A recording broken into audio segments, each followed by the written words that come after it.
Welcome, everybody. I'm going to ask all our panelists to mute themselves while we get started, and then you guys can unmute when we introduce you. I am Julie. I'm the director here at MilSpouseFest, and I'm really excited about this MSF cast that we're doing here in the month of September. We're talking about military children's education issues. This is actually how I got my start in the advocacy world, was advocating for my own children. So this topic is near and dear to my heart. Our team put together this really fantastic panel, and we hope that you're tuning in today and you're ready to ask lots of questions to our experts that we brought on to have this really great conversation with you all. Just a couple of housekeeping notes. I'm going to share some slides and then we're going to get started. We are using Zoom for our panelists and our webinar side, but all of you all are logging in on Whova. Whova is the greatest event management platform I've used in a long time. You can put your questions in the chat box. We've added some polls in there. I'm going to go ahead and read the poll responses once we get going a little bit more. And there's a Q&A section as well. And at the end, when you have more time, then you can go and visit those resource booths as well and chat in there. So I'm going to share my screen and share a couple of slides here. All right. We are here today for MilKid Education. This event could not be possible, nor any of the work we do here at MilSpouseFest, without our fantastic partnership with USAA. They sponsor all of our events. This particular webinar is being sponsored by Tutor.com. The military team. So we're really thankful that they have an expert on here with us today as well. You can follow us on social media. These are all of our channels. MilSpouseFest.com is our website, Facebook, Instagram, Twitter, LinkedIn, YouTube. You can follow us all there. This event is being recorded. We will publish this inside of Whova. So if you've got a friend that registered and couldn't make it today, they'll be able to go back and watch this after the fact and see all the chat, and it'll be loaded up on YouTube. If you're not signed up for our newsletter, you can hold your camera up, get that screen, LinkedIn, get the QR code and get signed up for our newsletter. So we send out all sorts of great stuff, and most importantly, find out about our next MilSpouseFest event, which is coming to you in San Diego. So we will be there October 25th, October 27th. You can RSVP right on our website. It's going to be a really great time. Marla Bautista is the keynote speaker. For those of you who know her, she's fantastic. And we are having a November virtual event as well. If you go onto our website under the events, we'll drop those links in the chat later. So I'm going to go ahead and introduce our fantastic panelists, and everyone's going to get 2 to 3 minutes to say a little bit about who they are and who they're representing and what they're doing here on the panel. And then we will field all those questions and really get down and dirty with the topic. Okay. So Dr. Amy Dietzman, thank you so much for joining us today. She's the Senior Director of Learning Strategies and Professional Development with Tutor.com.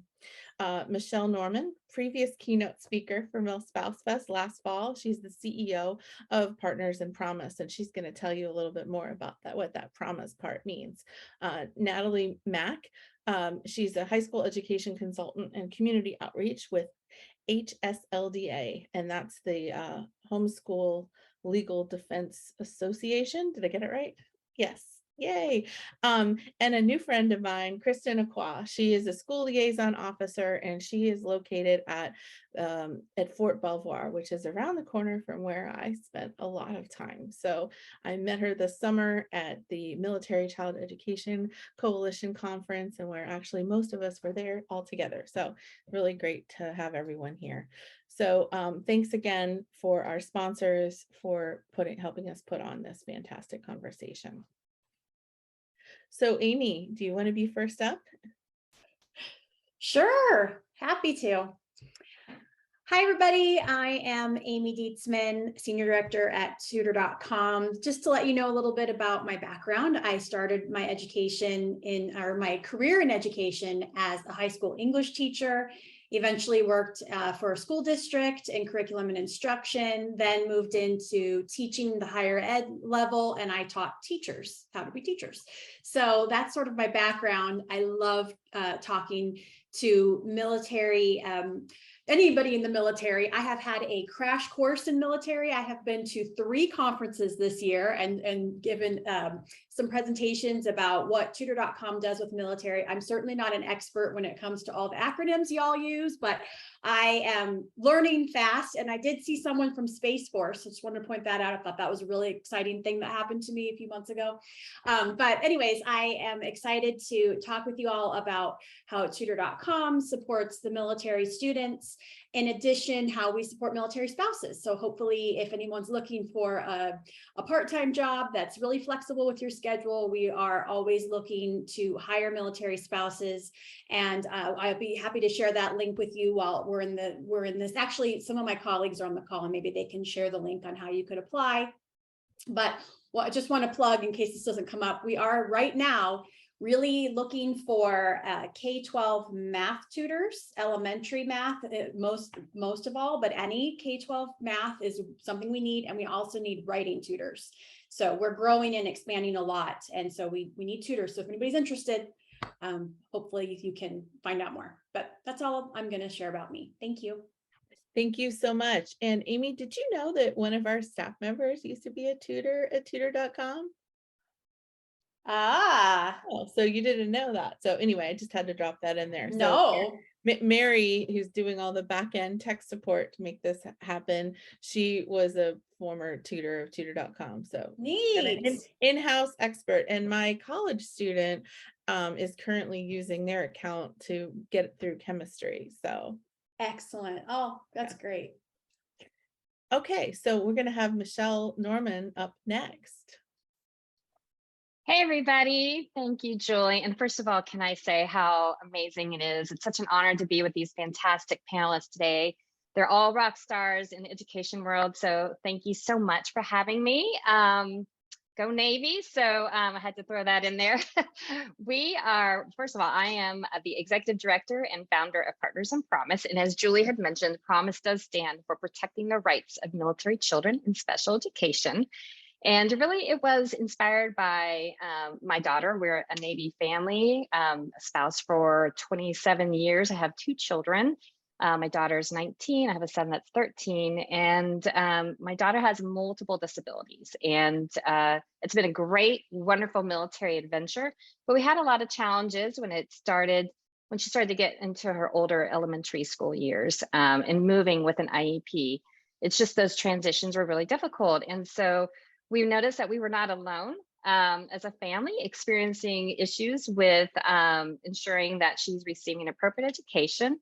And me and a few other spouses decided to found Partners in Promise so that we can elevate our voices. You know, there's a lot of stigma associated with EFMP and having a child in special education. So we're trying to normalize the conversation, elevate those voices of those exceptional military families, but then also look at top level solutions. You know, how do we make this military life easier for our families who are in EFMP or are transitioning many times with IEPs and 504s?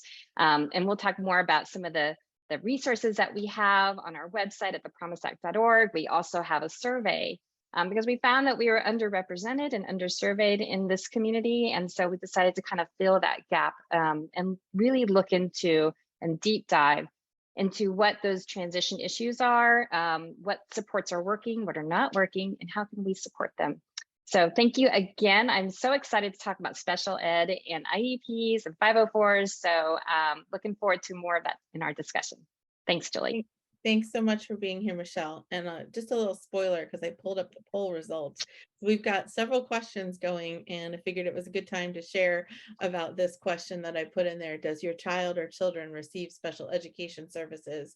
We have 5 responses that said yes, they have 504s, and we have 6 responses who said yes, they have an IEP. So there's definitely representation right here on this webinar of families that are going to directly benefit from your wisdom and filling out that survey. So MilSpouseFest has been proud to partner with Partners in Promise and has that on our social channels and our newsletter, because several of us actually have, myself included, have children who also receive special education services. Both of mine are actually what we call twice exceptional. So 2E is the term there. Thank you. Thank you. You're welcome. Next up, we'll have Natalie Mack. Hello, everyone. I am Natalie Mack, and I am representing the Military Connected Homeschooler. And so I'm really excited to be here and joining the conversation. I am a 22-year veteran military homeschooler. We have 5 children. We graduated 4 to college, and we have a 10th grader currently being homeschooled. I have been in support group leadership for about 20 of those 22 years, military homeschool support group leadership to be specific, for about 20 of those 22 years all over the world. And now we are at the Fort Belvoir area. I am president there of Fort Belvoir Home Educators. And I also am here representing HSLDA, which can be a mouthful. It's Homeschool Legal Defense Association. So Julie, you got it correct. And it is an advocacy organization defending the rights of anyone to homeschool, actually. And so I am serving there as the military community outreach coordinator. I began there as a high school educational consultant because obviously I've graduated 4 to college, so I have that experience. But I have in the past several months transitioned to solely being the outreach coordinator to the military. And so I have developed a pretty large outreach program for the military for HSLDA. And so I'm here just representing them and the voice of the military homeschooler. Thanks so much. I'm excited to be part of the conversation. Thanks, Natalie, for joining us. And Natalie is also Go Navy, and we go way back as well. Go Navy. Yes, So I didn't we mention that. definitely have an outsized Navy influence on the call today, but I see Michael Willen in the chat, and he says "Go Army," so I'll read you. Oh, okay. Well, anyway. All right. Next up, Kristen. We can't wait to hear from you. I know people are going to have a lot of questions for the flow. Hi, my name is Kristen Acquah. Thank you both. Thank everyone for allowing me to be a part of this panel. And again, to mirror, piggyback off of what Michelle said, this is just an awesome group to be a part of and being able to be a part of the conversation. I am not a military spouse. However, I am a civilian dependent who has been supporting military families for over 40 years. Myself, I've been supporting and working within the Department of Defense for over 12 years. I've also been a previous educator, a previous history educator. So this is the best position for me to mirror the 2 things that I love, which is supporting our military families and educating our school districts and partnering actually with our school districts on how to support our military families. So I've had the pleasure of working with Miss Natalie within our homeschooled component. I've had the pleasure of working and collaborating with our National Capital Region SLOs, as well as just other SLOs within the Virginia area. I will say a subject matter expert when it comes to the MIC3, but as you know, trends and challenges continue to arise as we continue to grow. So I am just the school liaison officer here to hear out any questions and concerns, and then to also just share information as to where we are currently right now. So thank you again. It was very brief, but yes, that's me. Well, thank you. And I know that it's not going to only be brief because we're not done with this conversation about what we're going to talk about with the MIC3. So this is a great segue into talking about my poll question. Do you know what the MIC3 is?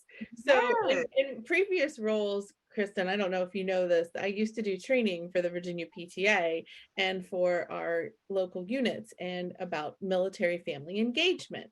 And what I found over time was most of the families who have high schoolers, they know what the MIC3 is.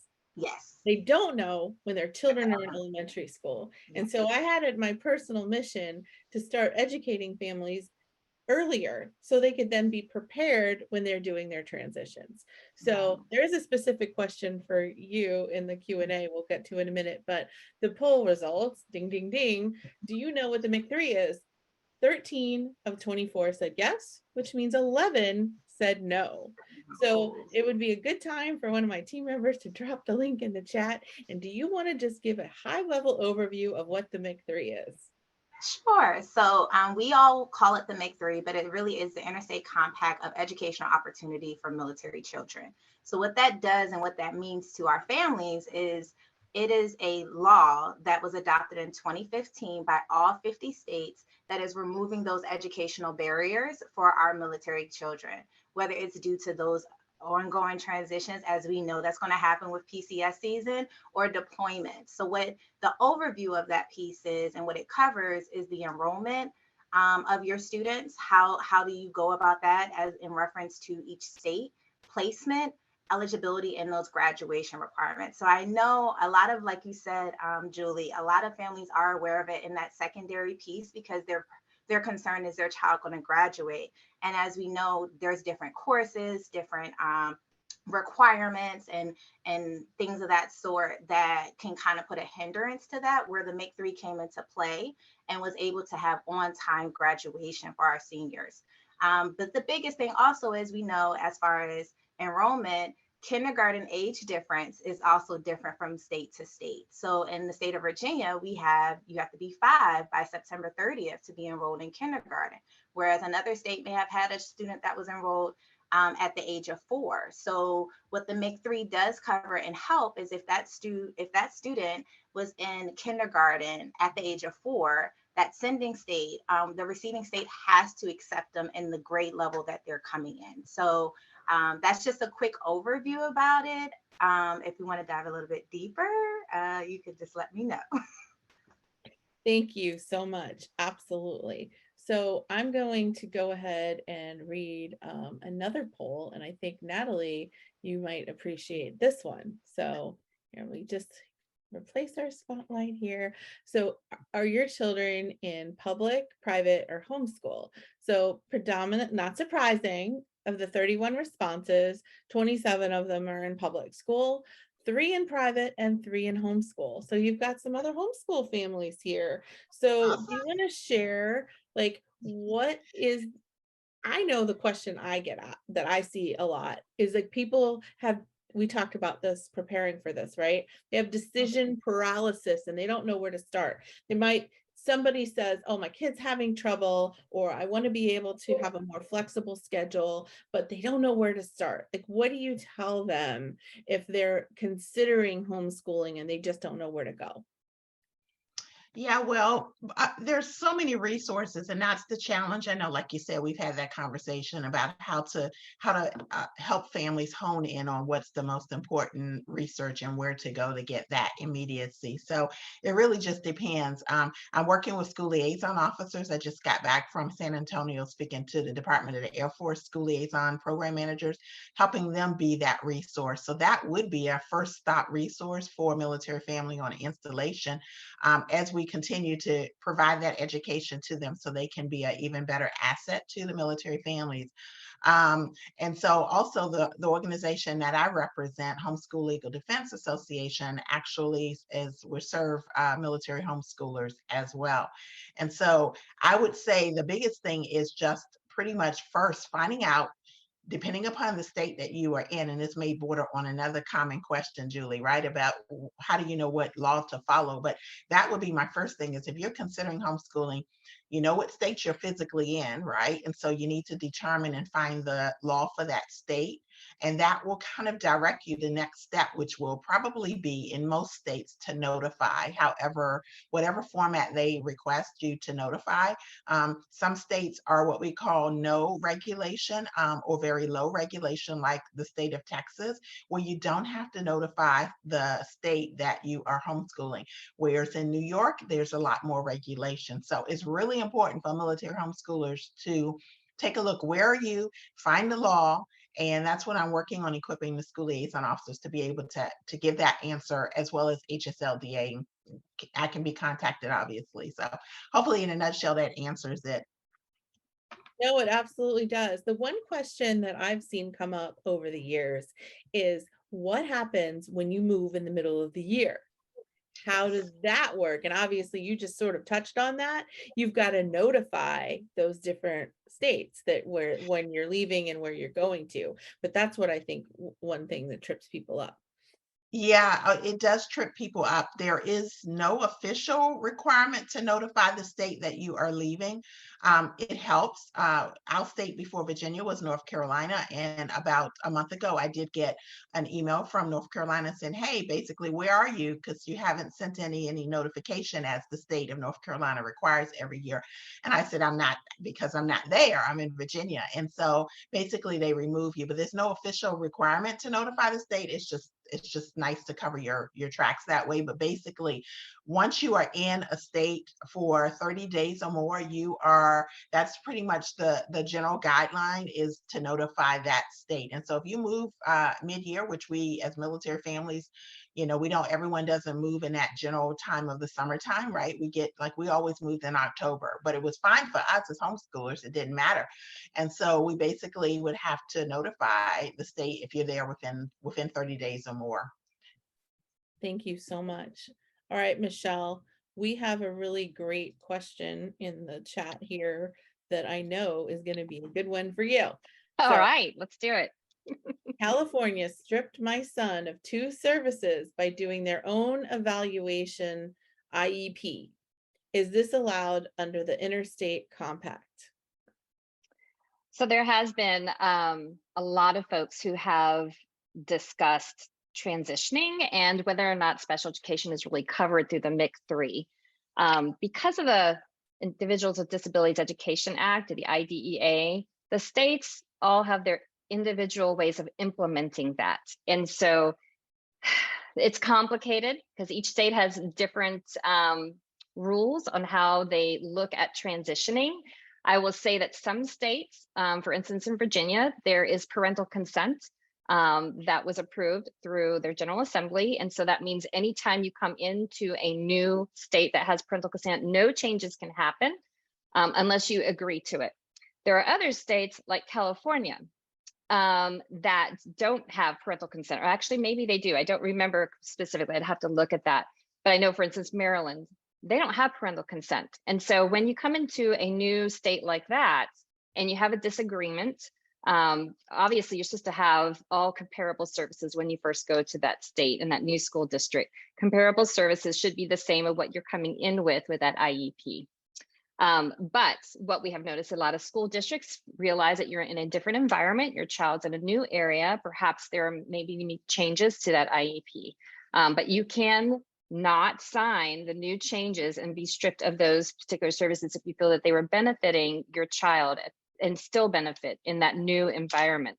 And so it can be complicated, and that's where a lot of our disputes do come up, unfortunately, is a disagreement within the IEP team on whether or not those supports and services are still needed. If you feel like perhaps you did not have recent evaluations from your previous school district, this is the time maybe to start, saying, let's request new IEP evaluations. It could be PT, ST. I don't know what services were stripped. Do you need a new neuropsych? Has it been almost 3 years, since that? It could be that maybe they thrived in one particular environment, the previous school district, that maybe now they can do a little bit better in a inclusive environment at the new school district. So, again, document. That's always what we say.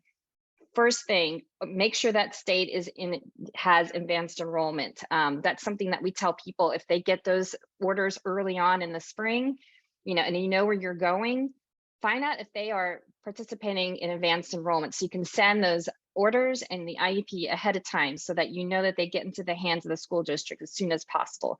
That really will help shorten the timeline delays that we're seeing through our survey of an average of 5.75 months that students are waiting to get their services and supports. And we do feel that transition period is very critical. There's a caution. Anytime you move to a new school district, that could be a time where, we do see some services taken away. But we also see times where school districts up services, depending on where you're going. It really just depends on the unique needs of that child. So I would say convene a meeting with that IEP team, request more evaluations. If this is something that you feel that they still need that therapy, do you know about what an IEE is? You can have an evaluation performed by a school district. And if you want basically a second opinion, you can always request an individualized education evaluation or independent, where you can basically go out in town and find someone who can do that same evaluation, but the public school will pay for it. That way you can bring those results to the IEP team table and see if there really is, is there a provision of faith, and really look at maybe, the differing opinions and what might be best for your child. So I think I went around in a big circle there, but it probably just depends on what the IEP team, has come up with. Don't forget, parents, you're the most important person on that IEP team. Do not forget that. You know your child best. Many of you guys did educate your children for a couple years during the pandemic. You saw what your child's strengths and weaknesses were. You have every right to be at that table, and be able to explain more of what the holistic way of working with your child. And, don't forget, we have amazing teachers and educators. They are doing fantastic things. There are shortages of teachers. We understand that. So let's work together, and hopefully, make sure that those supports and services are in place for your child.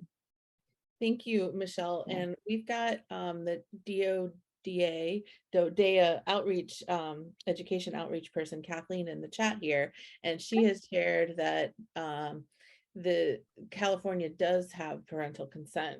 So Great. I wanted to share that. She dropped some other links in here too. She said the compact follows IDEA. So there should be nothing more or less. That's the other comment that she had there. So absolutely. I think that's important to know. I mean, it's just, there's no extra protections, I guess I should say, through the MIC3. And I think that's important to know. Whatever the state regulates, that's what you have to follow. And so you have to really know your state. All right. I was going to add, if you don't mind me jumping in. Yeah, I would actually had a question for you. So. Oh, well, no, I was just going to add to Michelle. Thank you for bringing that up. As far as if you get your orders and you know exactly where you're going, it doesn't hurt to either reach out to the school liaison officer that the installation that you're currently assigned to connect with the one that you're going to, and then to have that transition. It makes it a lot easier. I've seen a much smoother transition for our families when we go through it that way. And like you said, as far as having that IEP early into the hands of the school district, the great thing, here at Fairfax, there's procedural support liaisons that we have along with our EFMP team, and that collaboration to ensuring that families are getting the services that they need. Because one thing we always talk about, especially with the MIC3, is ensuring that they get those comparable services that they were receiving at their sending state. So, definitely connect with those resources that you have prior to your move so that we can do, the legwork and helping navigate that situation. Thank you, Kristen. So we had a really great question added in even before this started, and I saved it because I was like, we've got to spread out all the great content, right? How soon should I reach out to the SLO after receiving hard copy orders? We're reporting to a new duty station in March. Today. So I did respond to that individual, but yes, as soon as reach out to the school liaison office. We're all welcome. This is what we do, and this is what we love, because we love to be proactive about these transitions and not so much as reactive. What we want to do is give you all the resources that are available, all the information you need prior to you coming, and then you're worried about your household goods. You're worried about, oh my gosh, do we even have housing? Because you know how housing is on a military installation. You had planned to stay on base, but then now there's no base housing. So now you have to look outside, and is my BAH going to cover that? So having all that information and having that discussion with your school liaison officer that you're going to really helps that family to ease some of that anxiety with that transitional move. It also helps with putting the perspective of what the expectations are, because we know that different states, some schools will allow, in the different states, you can kind of go to whichever school of your choice. Whereas in the state of Virginia, it's kind of like where your residence is where the school that you're going to attend, unless you reside on a military installation. So I like for people to have all the information up front versus kind of getting their balloon deflated once they've arrived. And it's like, oh my gosh, well, I thought this is what it was. But tying back into what Michelle said, as far as knowing the rules and regulations and having an understanding of that state laws prior to arrival, I think is very important. So as soon as you get those orders, definitely connect with the school liaison team, whether you're connecting with your current school liaison to connect you with where you're going. So I want to add on to that. So I've done this moving with my high schoolers now a couple of different times. And each time is a little bit different. But and then a side note, I'm going to add in here the poll results for what age level our children are at, that are the parents are who are on this call. So we've got 2 with preschool, 9 elementary, 7 middle school, and 15 high school. So 63% of the people that are listening today have high schoolers. And we know from doing this, right, that that's where a lot of these issues come up. Obviously, if you've got special education or gifted services, that happens across the board. But really, when these real difficulties crop up, or the high school with graduation requirements. So I reached out to the SLO before we moved where we are now here down in Virginia Beach. And I said, you know, this is my child and this is what he likes and this is what I'm looking for. Can you help me?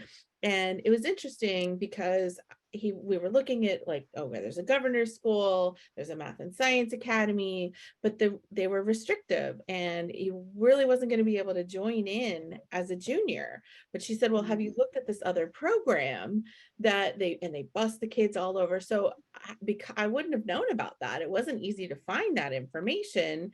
And it wasn't something that the school was telling me about, that, so he got into this extra program that layers onto his regular day because I talked to the school liaison officer, because she listened to who my child was and what their needs were. So that really helped us out here. I mean, it was still a rough transition, but that helped tremendously. And they were able to help me get him into summer school so he could take extra classes to make all of those things happened.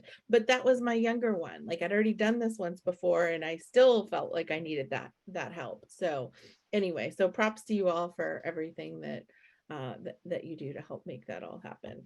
So I would love to ask Amy some questions now. And I mentioned about my child in college, but can you talk a little bit more about the services that tutor.com has for our students, that when they're transitioning, maybe they're struggling? A lot of times we find that students are either ahead in a subject or behind because different states have different. Do you want to talk about that? Sure. Thanks. I think we probably have tutoring for just every scenario that you just threw out there. Our tutoring is one-to-one, individualized tutoring. So we differentiate that tutoring session for wherever that student is, whether they are a little behind or they need to be pushed a little bit. The tutor will choose an approach that meets that student's needs. And then if that's not working, they'll try a different approach, and they'll try a different approach, and they'll ask a lot of questions about where the student is and what the student's learning in their class or in their homeschool. Like, what are you learning and how can I support that learning? I don't come into the session, if I was a tutor, I don't come into the session with my own agenda about how I want to teach it to you. I want to make sure I'm supporting the way you're learning. As far as transitioning, we do have a fairly new subject that we opened in 2020. It's student success. And this is really good for students who are struggling with things beyond just the basic academic stuff, just the algebra and the science and whatever, but students who are struggling with study skills, maybe stress management. Perhaps they need help with time management, because that could be a real struggle for students who are moving from one place to another. And all of those things, students don't necessarily come to us with a particular question. They oftentimes log in and say, like, this is, I've read, let me just say this before I go on. I have read over 500 sessions that came to us from K-12 military students over the past year. I literally read the transcripts because I gave a presentation about it. And so I can tell you some really great stories, but literally have student log in and say, I just moved, I've got this new teacher, I'm studying for tests. I feel like I'm studying all the time. I'm reading the textbook and then I take the test and I bomb it. what am I doing wrong? How can you help me, like with study skills or something? Like, what are your best tips? And we have tutors who will just, work with the student on things like that. How can you identify what might be coming on that test and study the right things? So we do that. And then in addition, we also do, and I do these myself, we do webinars, student success webinars for military students, spouses, anybody can join and learn tips. This month we are doing how to become a confident writer, how to deal with test anxiety, critical thinking and research skills. And these address both K-12 students, mostly high school, middle school, high school, and then higher ed students as well. But we do these things, and we definitely talk about some of these things that are a little non-academic and may help with students transitioning. Hope that helps. It absolutely does. I mean, I think it's an important part of helping our students be successful in their transition. So we've got a couple of questions here in the chat, and Kristen, I'm going to put you on the spot. Now, you've already had help from somebody else in the chat who's an expert who answered this one, so don't freak out. What can I do if a school liaison officer is refusing to help because they're in a different branch? This was a joint base, but two separate bases. That's one question.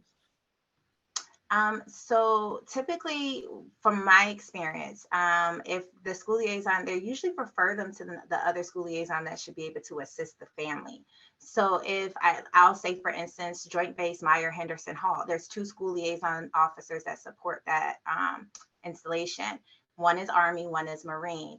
And they do a really great job of communicating with one another. If it's an Army family that reaches out to the Marine group, that, hey, I have this family that called, I'm sending them your way. And, they take on the family and support. So if there is a issue, or if you didn't get that warm handoff, I would say there is still the militaryOneSource.com. You can definitely connect there. And then you can also, I have families that reach out to me all the time and just say, hey, do you help me? Or are you just an Army's SLO? And we're completely purple here at Fort Belvoir. But if there's a neighboring school liaison officer, I would definitely connect with them through either Military One Source or through the MIC3, that website, because it has a list of all of your state commissioner as well as your school liaisons in that state. Thank you. The other question was, who do we talk to? And you sort of already answered this. If our school liaison officer isn't responding or not available. So there is a hierarchy to the SLO world. We do have each area, and I'll say specifically even for Virginia, we do have regional school liaison officers as well. There's one just for the National Capital Region. And again, that is in our military One Source. You can find that. I think I sent that to be dropped in the link. And then as well as your state commissioner. So if you're unable to connect with the SLO, that state commissioner can help. There's been times where our Virginia state commissioner, a parent has just completely jumped over us and went straight to the state commissioner, and they brought it back down just to say, hey, did you connect with the school liaison officer? Because we are those boots on the ground individuals, and have the most, I would say, most in-depth conversations, or a lot more partnership with the local school districts than that state commissioner. Thank you. So I'm going to add a little something in here too. When you just mentioned the state commissioner, and full disclosure, we had a planning dress rehearsal of this, and this topic did come up already. But one of the things as a PTA leader that I found is that families do not feel that they don't know how to properly advocate sometimes for their children. And I think you see a lot more of this in the military community because we're used to a chain of command structure. So oftentimes families are PCSing, permanent change of station, they're moving in the summertime, and schools are staffed at they're minimally staffed in the summer. And sometimes, there's only one counselor, maybe no counselors on, and it's only the principal. And they're like, oh, I can't email the principal. I don't want to call attention to my child. It's your job to advocate for your children. Email that principal if there's no one else there. And this goes along with what you talked about the state commissioner. So if there's problems that are happening and you're not feeling like you're getting anywhere, they need to be aware of what is happening in their state. So I'm giving you, and everyone here is giving you permission to go ahead and email that state commissioner. I know, Kristen, you're laughing at me, but I was given bad advice once and told not to go there. And I should have trusted my gut, but I was trying to like follow along. And anyway, so I won't talk anymore about that because no one needs to hear about what happened 5 years ago. But yeah. No, honestly, I mean, and it's out there, it's public knowledge who the state commissioner is. Oftentimes, I just think that we always, of course, like in the military field, we want to resolve it at the lowest level. And I think I shared with you, well, I shared with everyone before, as far as the state report card. So if we see that there's a trend that's going on, or we see that there is something that is not just affecting one household, but is affecting many households that are coming through, as a state and as the school liaison team, you know, we submit those things to our state SLO, and then our state SLO and that state commissioner, they have that conversation and bring it up. And see if this is something that is a trend that is happening nationally, if this needs national attention, or is this something that we can resolve on a state level. So it's great for families to advocate for their specific kids, because at the end of the day, you are your best child's advocate. Michelle, you hit it on the nail on the coffin. No one knows your kid more than you know your kid. As a SLO, I am a resource. I call myself the bridge builder. So I build bridges to connect individuals with partners. And again, as an advocate for your child, it is okay for you to reach out to that state commissioner. They are welcoming. They want to hear what is happening at, you know, ground level. So yes. So I've added spotlights here because we've got a question in here from a mom who wants to know, how can I help my kid meet other military kids? We live in a mostly civilian community. My son has autism, Asperger's, if for those who still use that term, and they're in middle and high school. Since he's advanced, he's finding it very hard to make new friends. So I know you're both moms of kids. So Amy, I'm sorry, I don't know if you have kids. If you do, feel free to chime in to the conversation. So I do. Share your tips. I'll start because we've been down this journey before with my kids. And so the first thing, I'm not familiar with what community this person is in, but always connect with the EFMP office, always, because that is their role, is to understand what is offered in the community and to connect you with them. For instance, I know our local EFMP office is amazing, and they will do things like the spectacular Halloween event that's just for kids in the EFMP program, or they'll have movies that are sensory friendly so they can meet other friends at these different types of events. I'm just thinking also, we had a air show recently, and they had a section that was set up just for those during the EFMP program. So these are the great events that you can go to and meet other kids and even other military families if you're in an area that's close to a base. The other thing I would say with your EFMP coordinator, make sure you're filling out that family needs assessment. It's DoD form 3054. It used to be required. Now it's only considered optional.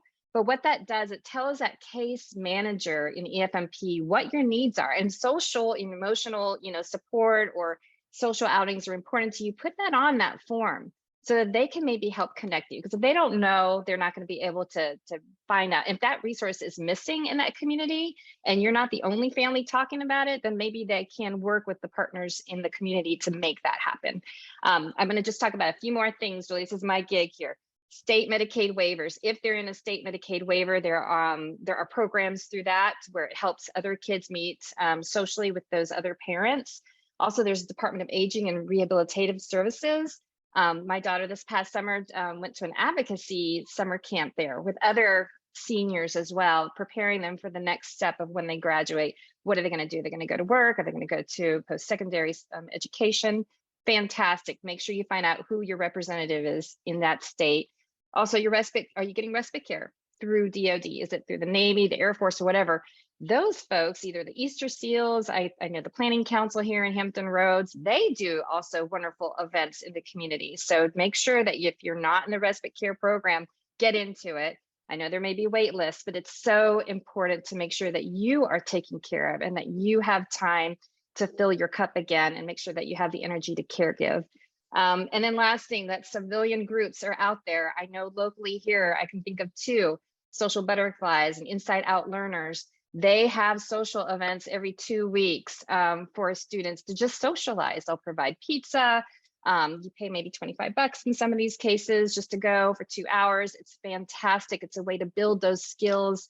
And there's also someone who's actually facilitating it, like a speech therapist or occupational therapist. It's great. So maybe do a quick Google of like social skills in your community and see what's available outside of the DoD providing it, because I know they're out there. And of course, Partners in Promise, we also had a showing of Top Gun Maverick for our EFMP families here in Hampton Roads. So if you feel like there's an area that we can help out, please let us know.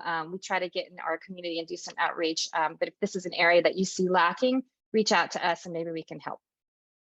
Thank you, Michelle. And if you guys are listening and you're in that EFMP, IEP 504 world, make sure you're following Partners in Promise for more tips like this. If you don't need it yourself, you're probably going to have a friend that will.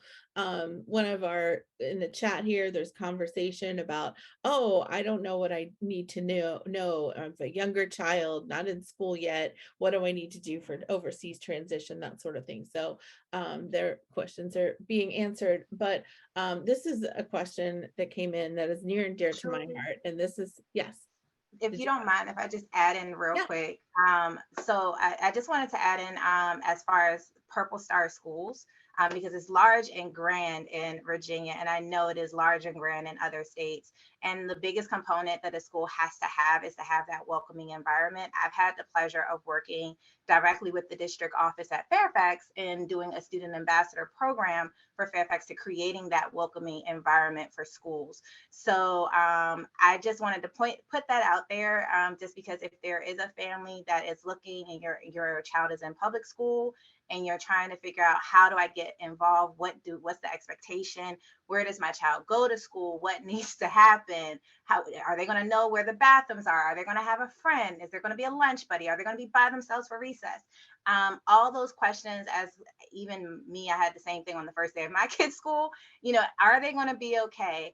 That is part of that requirement for that school, to having like a peer buddy, someone to tour them around, someone to be that first friend, and then having a designated military POC that understands military culture for that school. And then they do their regularly PDs annually with the school. I've had the pleasure of doing that with my partner, Meredith Ayala, who is part of Fairfax County Public Schools. So it's been amazing to do. And I feel that the more we talk about Purple Star and the more that we talk about embracing the military culture and educating educators on it, because they may not have came from a military background at all, I think it creates a much welcoming environment, not just for military families, but for all families.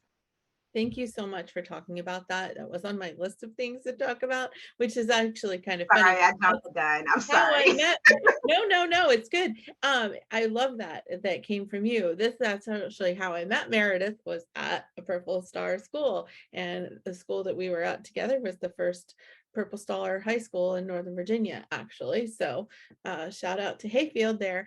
But I love watching this program grow and everything that's going on in the district. So other places can really take those tools. So this question actually ties into that and some of the work that I was doing in my local school. And Michael mentioned, like, when you're trying to get yourself settled, make sure you join your school's PTA, because they also are going to have connections for you. And that's how you can meet other families that are engaged in their students' learning environment. We have a transition center at school I work at. What info should what should we be including? What things should I have in place for children and families? Like, I actually think that that's a much larger conversation that we're going to be able to answer right here, right now. But Karen, I would love for you to engage with all of us. And I think we all can share a bunch of things that we have done. I mean, I literally put together resource binders that we gave out to every new family, military family, when they came into the area. So I think it depends on where you are, what level school you're talking about. But I would love to have that. You know what, Karen, what you should really do is put this in the community board and then have everyone chime in and answer what they would want in there, because there's a lot of people registered that weren't on here today that may still log into Whoville later. So I think that would be great, like our version of a LinkedIn ladder, but like for helping, what should you put in a transition program in your school? You guys feel free to chime in on that. We've got about 10 minutes left. I need a couple of minutes at the end, and I want to make sure we answer the rest of the chat questions. But if you have something I special had something to add to that, great, thank you. Julie, I had something, yeah, real quickly.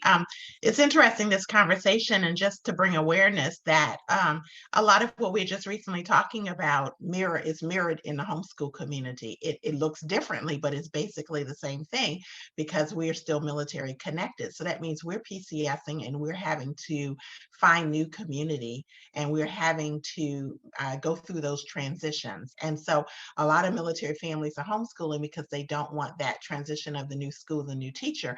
But we still have transition. We still have new support groups. We still have new homeschooling families on that new base that we need to connect with. So in reference to the special needs, this is an increasing trend that we're seeing within the homeschool community, that families, particularly coming out of COVID, are continuing to homeschool. And many of them are homeschooling where they may not have before because they had children that had the special needs, and they didn't feel quite I guess, qualified to meet the needs, but they are feeling as if maybe the school wasn't meeting them adequately enough.